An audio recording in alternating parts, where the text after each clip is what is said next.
Can you hear me now? I can hear you. What's up? Hey, buddy, how are you? I'm good. I'm doing good. Appreciate you joining me today. Oh, I couldn't figure out why my camera thing, and we're good. Oh, cool setup, man. That looks like a cool setup there. Yeah, it's a decent little she shed I've got here set up. It's work in progress, but it's not bad. Where are you living right now? I live in Martinez, California. Oh, It's cool. about 30 miles east of San Francisco. Awesome. And how are things there? Everybody in your family safe and healthy? Yeah, we're doing good so far. I think everyone's got cabin fever pretty bad, but besides that, doing good. That's cool, man. That's cool. Yeah. So, all right, let's just get into it. You know, growing up, right? So, did you play baseball, and what did it mean to you? That's usually where I like to start. Whether it's you're a baseball guy or softball guy. Was that the only sport you played, or did you play other sports growing up?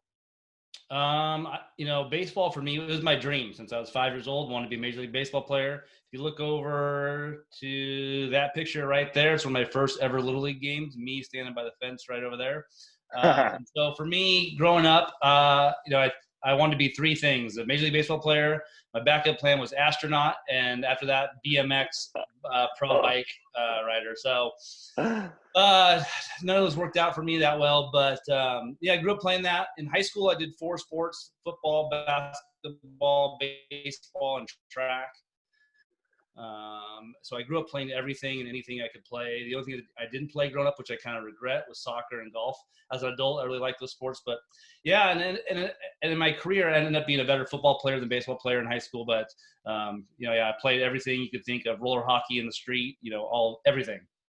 And you also from what I read, you grew up with like seven siblings, right? Hey, I'm the oldest of seven.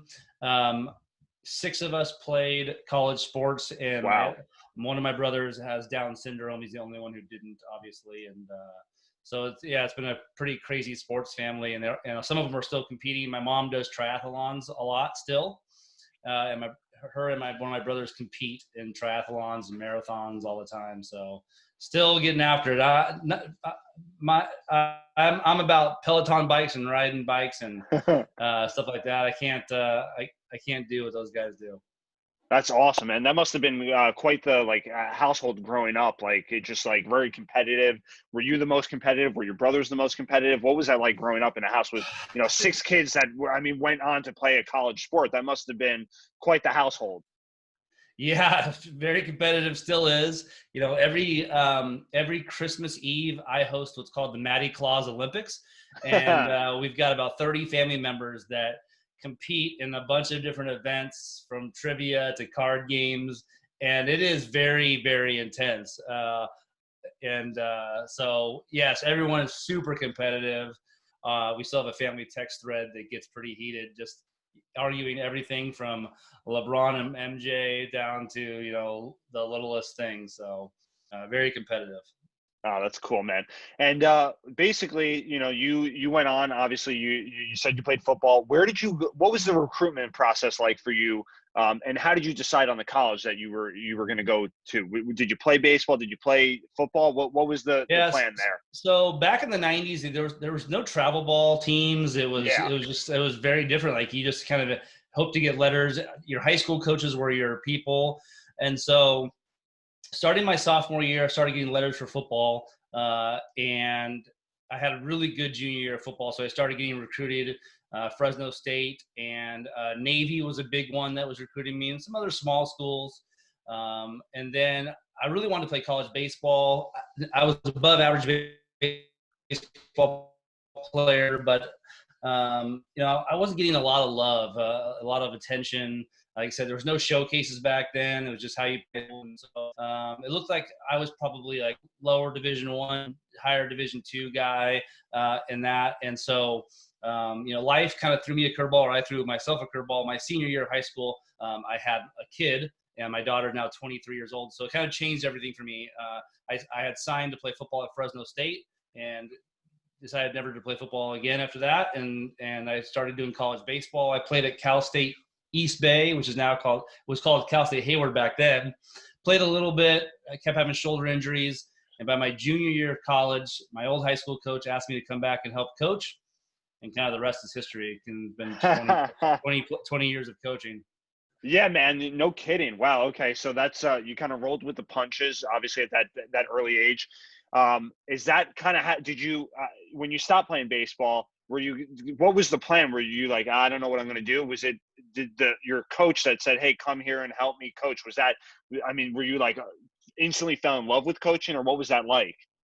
Yeah. So, I mean, at that point in my life, I was just trying to get my degree. I didn't really know what I didn't really know what I've always had an entrepreneurial standpoint. So, at that age, I actually started a business where I would make team videos, highlight videos for teams, like their team parties and weddings. And, so that, you go to a wedding, you see a slideshow or your Yeah. team. So I was doing that early, trying to build that business up. And, I was selling, it was with VHS tapes. I mean, that's how long ago. And DVDs were just starting, you know what I mean? So in the sense of like how you would do that. And so I was doing that. My grandfather coached college football for 38 years. And so I kind of had that in my blood. My dad coached me all growing up. My dad was the head baseball coach at my old high school, not when I was there. But so coaching was always an idea. I just didn't think it was really good if we're going to pay the bills. Like maybe I could get a teaching job and coach. And that was kind of something that I thought about doing. And then after my first year of coaching, I said I just fell in love with it. And I wanted to see, hey, maybe, like I said, teacher, high school teacher and coach, that was kind of the path I was hoping to make. I never really thought bigger than that or more ambitious than that. I just thought, hey, I want to be a really good coach. I really love this. It'd be fun to do this for a living. And maybe one day I'd be a college coach, but never really thought that was an option. Well, your resume sure does speak for yourself. Normally, when I have some guests on, I go through all the different places they have been, but you've been like everywhere. I mean, there's like a million places you've been. Also, kind of, you've even wrote books, which we'll get into. But like, so you start coaching high school, and obviously, like you said, the dream wasn't to go like college coach would be the. How do you get involved with all these different organizations like Chicago White Sox and like? How do these opportunities present themselves? And what are some of what's some of your highest of high? Was like the White Sox job one of the highs? And obviously, what are some of the high jobs you've had that for some people listening? Yeah. So, I coached at my old high school for 4 years, and yeah. My last year we started out like 18-0, and we were number one in the state for small schools. And I was kind of like, whoa, hey, I kind of built this thing. It's pretty good. We're pretty good. And I wonder if I could ever get a college job. And I was still probably a year away from finishing college. And I got a call from a guy saying, hey, we're starting up the college program again at this NAIA school called Patton University in Oakland. And I'm like, hey, man, I don't have I still got a year left on my degree. I would love to do it. That's my dream, to coach college. And he's like, hey, I'll pay, we'll pay for you to finish your school. Come be the assistant coach. And I was a pitching coach then. I was actually the pitching coach. And the first 5 years of my career, I was a pitching coach. And that kind of started it all. And I coached the year of NAIA. I finished my degree. And like I said, I just trying to get opportunities. I worked it. And then, in 2012, I was coaching high school, kind of back and forth, like, hey, man, I'm really trying to get into college coaching at a higher level where I can actually get paid. My first 2 college coaching jobs, I got paid $3,000 and $12,000. And so, with being married and family and kids, that wasn't going to cut it. And so it's like, man, I'd love to really get into college coaching and figuring out how to do it. And basically everyone told me the only way to get in with my resume was to be a volunteer assistant. Mm. And a lot of things kind of happened, and I ended up being a volunteer assistant at University of Oregon, won the first ever Big 12 Pac-12 championship. And next thing you know, I started getting more and more jobs, coaching more in Division I, and my social media started blowing up. I started really focusing on social media, and along the way, ended up at the University of South Carolina in the SEC and the University of Missouri. And then, like I said, it was my dream always. Like I would say the height of my career, like my ambition was getting the job for the Chicago White Sox and be able to do that. And I was very glad to do that. It was an incredible experience. And through that experience, just kind of reaffirmed like my dream and my, what I love is coaching college players. Like, I've coached high school, college, travel ball. I've done it all. T-ball. I've coached T-ball. Yeah. And my sweet spot, and as much as I love working with pro players, and I still do it to this day. But my sweet spot is college sports, and relationships with kids in that age group, and trying to help them, with life lessons. And so that's where kind of my sweet spot is, if that makes sense. That's awesome, man. That's quite the journey, and it does make sense why you've obviously bounced from this place to that place. And also, I like your story too, because you do baseball and you do softball. How are they kind of different, and how are they similar? And do you not look at it like that? Like, hey, it's really the same thing. Like how, because you do softball and you do baseball. Some people are like, no, I'm a baseball guy. No, I'm a softball guy. And I think it should really, I applaud you. I tip my hat, because it's like, you're selling yourself short. Is that kind of the thought process you were going into it? Yeah. So, I mean, I had never even watched the softball game, 6 months before I got hired at the University of Oregon. I'd never even watched softball. So when I showed up on campus the first day there, I literally had never coached softball before. So I approached it the same way I would approach coaching baseball. The only thing that I learned over the years is that, in my experience, and this is not speaking to everybody's, in my experience, female athletes, their buy-in and their listening skills are better than a lot of males I've coached. That they are more willing to accept coaching. And then I would say the thing that I've learned personally is, when I'm in my younger years of coaching and being immature, I use a lot of sarcasm in coaching. And I think with guys it doesn't land well, but lands better than with females. And so I had to learn pretty quickly that like my style of coaching males doesn't really work as well with females, in the sense of just, being as sarcastic, or just I think the ways that I was coached, it doesn't work. And so, but from a coaching standpoint, especially like when it comes to hitting, there's absolutely nothing I teach differently in the swing with any level of player I've ever coached, baseball or softball. It's the exact same thing. That's great. So, what are some of like your, like you get the job at Oregon for softball, and so it doesn't matter to you. Like you'll take, if the job is right, if it's obviously right for you and your family, you go anywhere if it's softball or baseball. Yeah, and for me, I mean, the reputation I have, or the bad rep that I get, is like, hey, Matt Lowry's a job hopper. He's been at 9 colleges, and those are. It's true that I have done those things, but what a lot of people don't understand when you have a family. I've got 5 kids and a wife, stay-at-home wife. Is that Oregon was a volunteer job. I made $900 the entire time there. My wife was pregnant and did, and couldn't pay. We couldn't pay the bills. I coached at Cal State East Bay, and I got paid $24,000. And if people have coached, they know like coaching in college is 80 hours a week, so it's not like you're gonna have a bunch of side jobs. So and then at Santa Clara, I made $13,000, and so. In Menlo College, my first head coaching job, I got paid $44,000.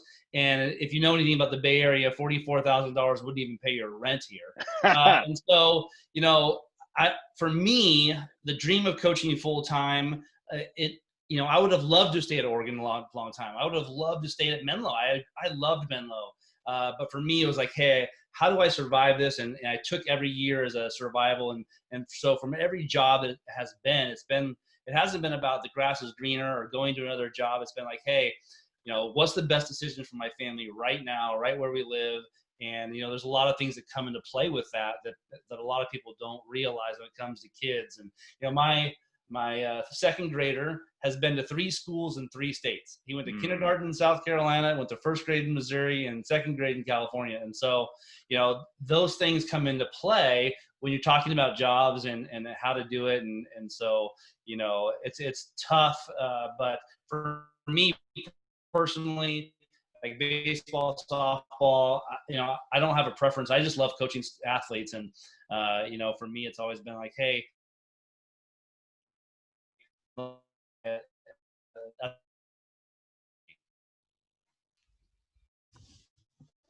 So also, you mentioned too that college is your sweet spot. How does college different from the pros, and how does it even differ from high school as well? You're breaking up a little bit here. Can you say that one more time? Hold on a sec. You there? Yeah, can you hear me? Yeah. I Uh, just lost you for a second.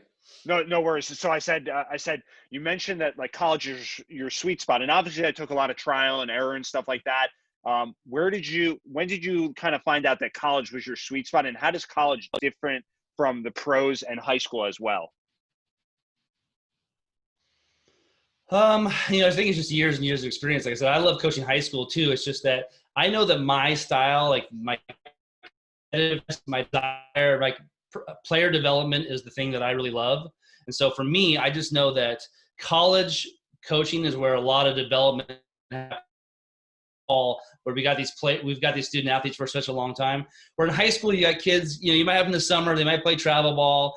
In fall and winter, you can't make them they're playing football or basketball. They have other interests. And so college student athletes are really bought in. They're working hard in that Mm, time frame. And so I love it. And I love this like in high school in California, in the Bay Area right here, the high school season is 24 games. And it's just like, man, it just goes by like that. Whereas in mm. college, we're playing 50, 60, 70 games. And so I said, that's just how I'm wired. It kind of checks all the boxes. Absolutely. You also wrote some books. What are some of the, I mean, what's one of your books? I know that, I think it was, from what I read, I think it was something that was kind of fun. Like, what was the book you wrote? Yeah, so the one book I'm working on some more. The first book was it was an idea that my dad had over the years. Like all the time, my dad would say, he's coached travel ball in high school a long time. I'm gonna save all these crazy parent emails. And I'm gonna write a book one day. And I'm like, you know what? I'm gonna do it. So I put it out to Facebook. I put it out to social media. Like, share with me your best emails. And so I changed the names and some of the facts in the sense of not to out any of the parents that might read it, but the stories are all real, and it's a collection of emails and stories. And I got hundreds of them. This first book is like 30 stories. I hired a really incredible illustrator who did the book with the stories to make it really fun. And then I also just gave tips like, hey, if I'm the coach and I got this email from parents, this is how I would deal with it. And so it's called Dear Coach. It's on Amazon. Everyone loves it. It's a really fun project to do. I'm hoping it'll kind of bring on a really fun thing. And I'd like to do some, Dear Coach 2 soon. So that was a really fun thing. And I love writing, and I'm hoping to do some more books. That sounds like a good Father's Day gift coming up. Yeah. So if you've got a dad or someone talks about the crazy parents all the time and coaching little league and travel ball, they'll definitely get a kick out of it. That's funny, man. So also you mentioned too social media and how when you first came about, like that kind of helped get you a job. How has social media changed when you first arrived on the scene to where it is now? Oh man, I'll tell you, when I first started in 2012, 13, I started going after really hard. Um, Most of the hitting guru guys back in the old days was Mike Epstein and Charlie Lau, and they had some websites. They sold DVDs, and they didn't really go on to social media. So 2013, 14, it was me and a guy named Bobby Tewksbury, and that was it. Like, we were the hitting gurus on social media, and there were a few others, but literally that was it. And so it was so easy to build a following then, because there was nobody else really doing it. Now there's 10,000 of them. There's Yeah. literally 1,000 hitting gurus on Twitter, maybe more. I don't know what the actual number is, but it's just a different ballgame. So back then, there wasn't very much. It was me and Bobby. Trying to think of, I can't even think of anybody else that I could think of that was like a hitting guru online guy. And so I just realized in that time frame, hey, I could really press into this and really try to take advantage of, the space was just wide open. Yeah. So also, you have the, like, I guess I don't know if it's self-proclaimed or somebody gave you the name, but like you are like the most famous hitting coach on the internet. Like, how did that come about? Yeah, and honestly, it's one to change for a while. It's not my favorite tagline, but it helps to try to reach people that don't know who I am if they're trying to buy the hitting ball. And so, yeah, from just I'm going to reach probably 1 million followers this year on social media. I'm around like 900,000 right now. And so honestly, it's not my favorite tagline, but it's something that has been used from advertising standpoint to try to draw people into my hitting stuff. Yeah, whatever works, man. So also too, like, so the Hitting Vault, that's your website. And what is that like? You go on there and you have services there for sale. Like, how does somebody go, hey, I love what Coach Lyle's saying. How do I get more? What do they do? They go on your website, and how does that work? Yeah, so the Hitting Vault, I launched it in late 2014 because again, I saw all these hitting gurus who had DVDs and these programs, but there wasn't really an online version of hitting library stuff and drills. And so it was designed as hitting drills first back in 2014. Now it's evolved into this big comprehensive library of drills, resources, practice plans, mental stuff, clinics on hitting for coaches, hitting development plans, players and coaches and teams, high school coaches. So it's really geared towards parents, coaches, high school coaches that they want to either become a better hitting coach or they want to become, want their kids to become better hitters. And so it kind of covers everything you could think of from the mental side, the skill side, drill, everything in the Hitting Vault. So it's really designed for parents and coaches that just they want to get better. Awesome. And so you like, do people call you, hey, Matt, I want you to come to my school. I want you to obviously come to this show and speak. Does that stuff goes on too? Yeah, I mean, like I said, I have 5 podcast interviews today. It's just, I think it's just random.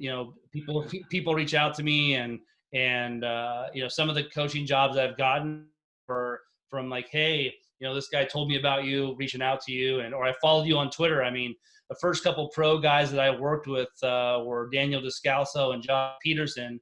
And both of them reached out to me because they followed me on Twitter and said, hey, I've been following you on Twitter. I like your hitting stuff. I'd like to work with you. And that started a lot. So, social media is able to open a lot of doors like that. Yeah. And also too, because obviously you're in the, hitting and stuff like that. How, when you first started, you were obviously playing 90s and then coaching in the 2000s. How has technology changed from when you first arrived on the scene to where it is now today? Oh man, it's changed incredibly. I mean, the conversations we're having around data right now, and I'm a huge nerd, so it's right up my alley and I love it. But in the 90s and early 2000s, we didn't, I mean, there was nothing like that. We worked on, the technology was video. We studied Barry Bonds, and we studied all the best hitters, and all the video we had was from a side angle too. So it wasn't even the most comprehensive way to view video, and there wasn't a lot of HD even. So video was a thing up until 2012, 13, 14. Video was really a thing, and then ZEP started with the bat sensors, and we were starting to get some data. And when the HitTrax came out with exit velocity, launch angle, 2015, I bought one of those machines, and that kind of changed the whole game. Being able to track hitters and their movements and everything, and so it's gone from 0 to 100 real. And you fully embrace it, because there's some guys that might not embrace it. Like you're here for it. It's like you have no choice, yeah, right? I mean,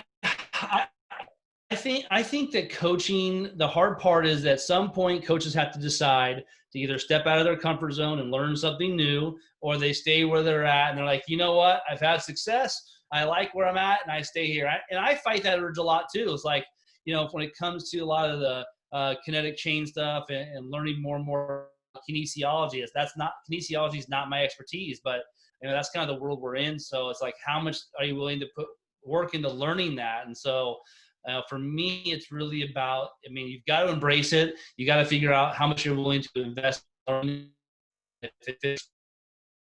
I will tell you that we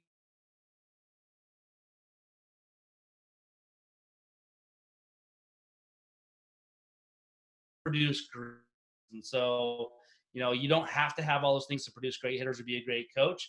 I think they help, and I think it's helped me in my helping the other players in development. But I know that there's coaches who will never embrace it and still turn out and be good coaches based on there's so many other things. It's not just, tech to help hitters get better.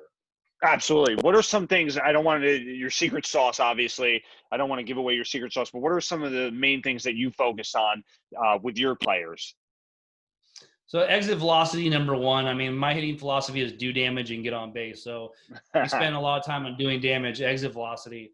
And then the second part is getting on base is probably, we spend a lot of time on plate discipline, understanding where your hot zones and cold zones are, developing those cold zones, and then, being able to lay off of pitches outside of those hot zones, especially early in the count. So spend a lot of time on plate discipline, a lot of time on exit velocity, and then, batted ball data like launch angles and stuff like that.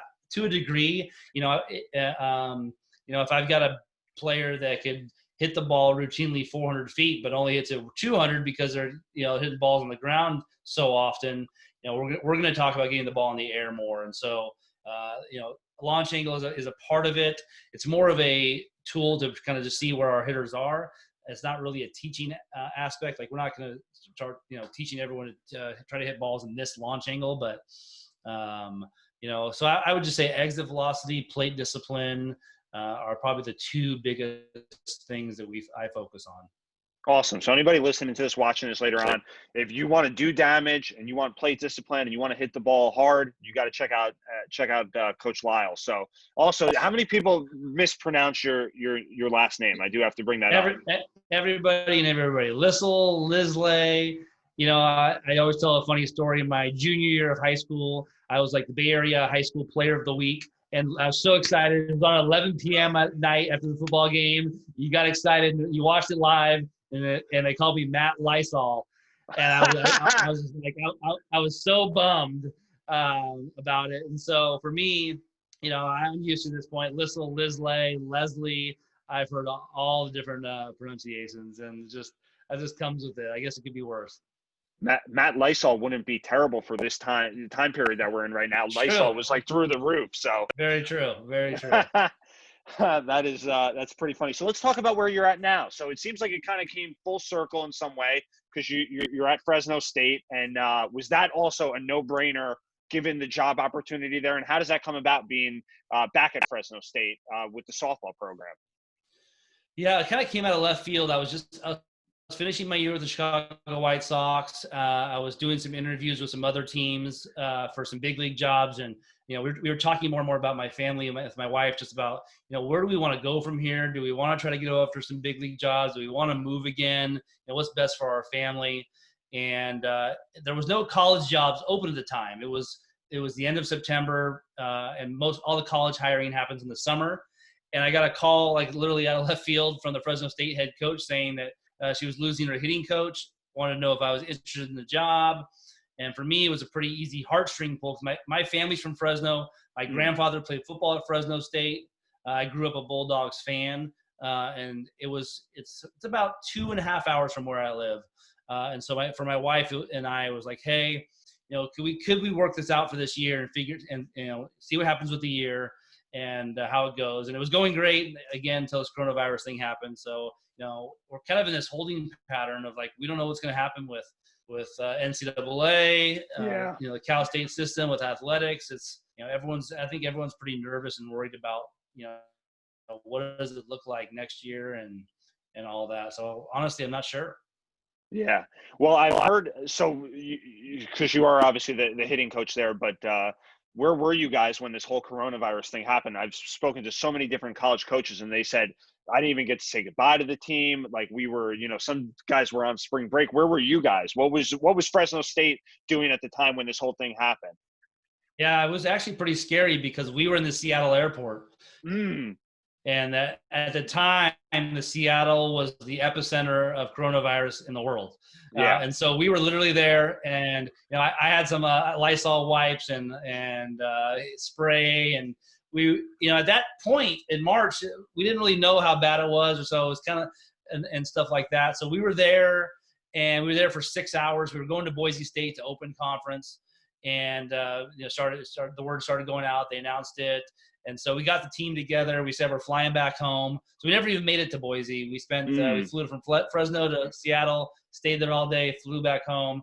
We were all together as a team and talked about the season being canceled. And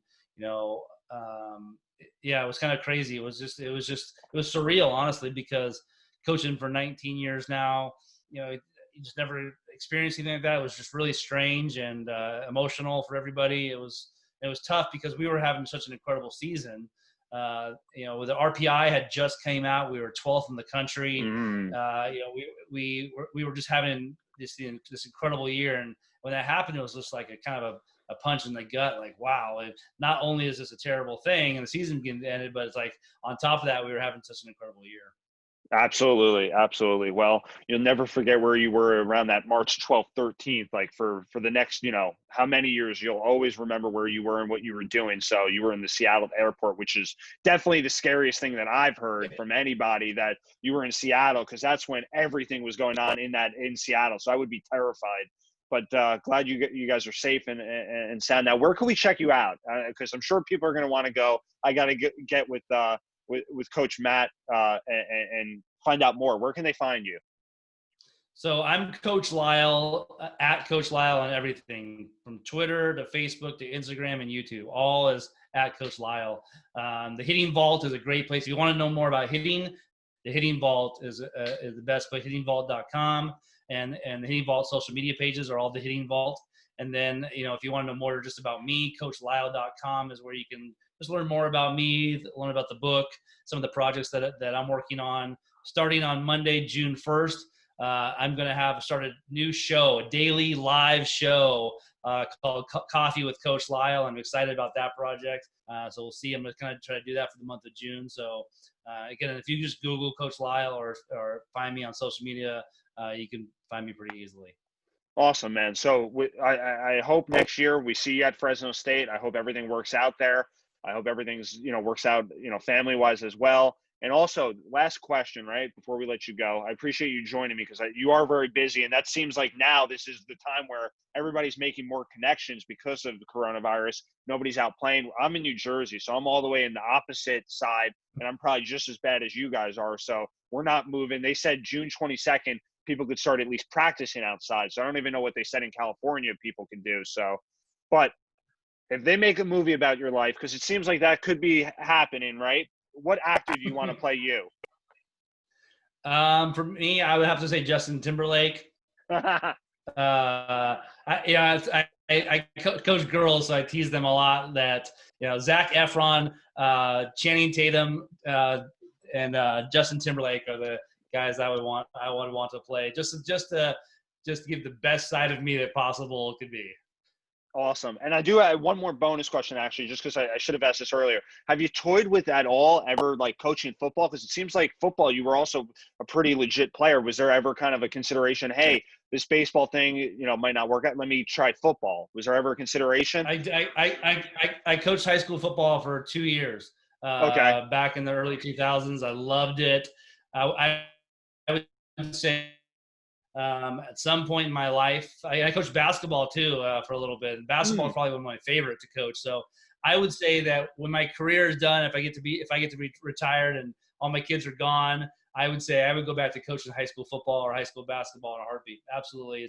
I just love coaching in general, but I did coach high school football for a couple of years. It was really fun. I never thought of it as a career, but I definitely would do it again if I had the opportunity.